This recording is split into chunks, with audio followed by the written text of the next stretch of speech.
അനുരാഗമാണ് Medina. പറഞ്ഞാലും തീരാത്ത പ്രേമത്തിൻ്റെ അനന്യമായ വിശേഷവും മദീനയാണ്.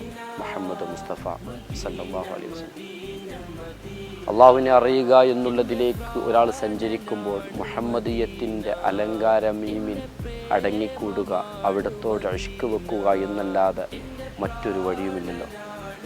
അള്ളാഹുവിൻ്റെ ഹബീബിൻ്റെ വഴികളിലൂടെ സഞ്ചാരയാത്രയാണ് ഓരോ വിശ്വാസിക്കും ഉംറയും ഹജ്ജുമെല്ലാം നിലനിൽക്കുന്നതും. ഹബീബിൻ്റെ മാതൃകയാണത്. ഇൻഷാ അല്ലാഹ് ഈ വരുന്ന ശവ്വാലിൻ്റെ പൊന്നമ്പിളി മാനത്തുദിക്കുന്ന മാസത്തിൽ ഞാനും ഇഷ്കിൻ്റെ പാട്ടും പാടി ഒരു കൂട്ടവുമായി കിസ്വ ഉംറ ഹജ്ജ് സർവീസുമായി കൂട്ടം കൂടി ഒരു വലിയ ഉംറയാത്ര തീരുമാനിച്ചിട്ടുണ്ട്. അതിനാഗ്രഹിക്കുന്ന ആളുകൾ ഇൻഷാ അല്ലാഹ് ബന്ധപ്പെടുക. ഇഷ്ക് പാടിയും പറഞ്ഞും ഹബീബിനോട്